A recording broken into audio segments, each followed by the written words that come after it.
Pernah nggak sih Anda ngerasa ada koneksi batin gitu sama anak Anda? Sesuatu yang ya lebih dari sekedar kata-kata. Nah, kali ini kita akan bahas satu ide yang luar biasa banget. Ternyata anak-anak itu nggak cuma tumbuh besar di sekitar kita, tapi mereka betul-betul menyerap dunia emosi yang kita ciptakan. Dan kutipan ini, wah ini kena banget. Ini inti dari obrolan kita. Jauh sebelum si kecil bisa ngomong, "Mama kenapa?" atau "Papa kenapa?" mereka itu udah ngerasain jawabannya. Ini bukan sulap ya, tapi ini soal koneksi emosional yang murni banget. Oke, jadi gimana sih cara kerjanya? Kok bisa begitu? Gampangnya, bayangin aja ini kayak cermin emosional. Jadi ini bukan perasaan yang ngawang-ngawang loh, tapi ini bener-bener pantulan langsung dari apa yang kita rasakan di dalam hati yang kelihatan di anak kita. Lihat deh, hubungannya langsung banget kan?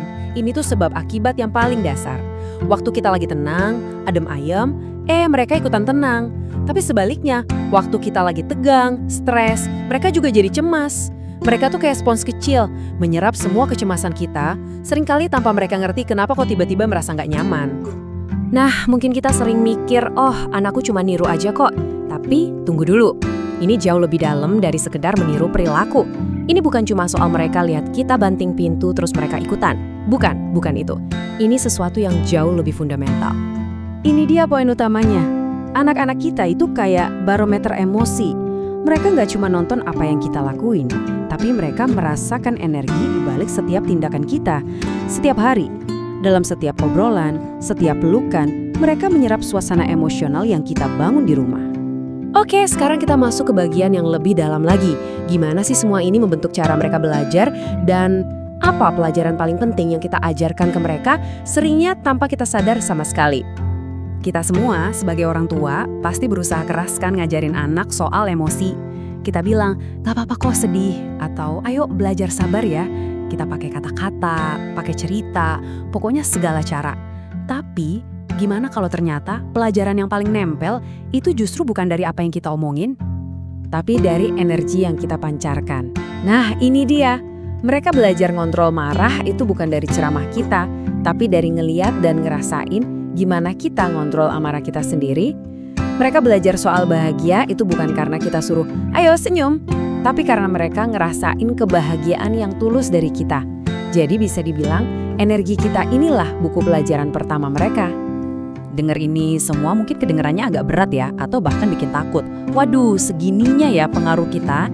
Tapi coba deh kita lihat dari sisi lain. Ini sebenarnya adalah sebuah kekuatan. Dan ini membawa kita ke sebuah kesimpulan yang luar biasa tentang hadiah terbaik yang bisa kita kasih ke anak kita. Jadi gini, sama kayak stres yang bisa nular, ketenangan itu juga nular loh. Ini sisi baik dari cermin emosional tadi. Waktu kita bisa ngambil jeda sebentar buat nenangin diri, energi positif itu nyebar ke seluruh rumah. Ketenangan kita itu jadi benteng paling aman buat mereka. Ini mengubah cara kita mandang soal me time atau perbaikan diri kan. Ini bukan lagi soal egois. Jaga kesehatan mental, meditasi, atau bahkan sekedar narik napas panjang di tengah-tengah keributan, itu semua bukan sesuatu yang kita lakukan walaupun kita orang tua. Justru sebaliknya, itu kita lakukan karena kita orang tua. Ini adalah bentuk cinta yang nyata banget. Dan inilah pesan yang paling penting untuk kita ingat-ingat. Lebih dari mainan paling canggih, lebih dari liburan paling mewah, hadiah terbaik yang paling awet dan paling ngebentuk mereka adalah hati kita yang tenang. Itu fondasinya. Fondasi tempat mereka membangun seluruh hidup mereka nantinya. Jadi, saya mau tinggalin satu pertanyaan ini buat kita renungkan sama-sama. Sudahkah kita memberikan mereka rumah yang paling tenang? Rumah yang dimulai bukan dari bangunan fisik, tapi dari dalam hati kita sendiri. Mungkin ya, jawaban untuk jadi orang tua yang lebih baik itu nggak perlu kita cari jauh-jauh. Jawabannya ada di dalam diri kita. Terima kasih sudah menyimak.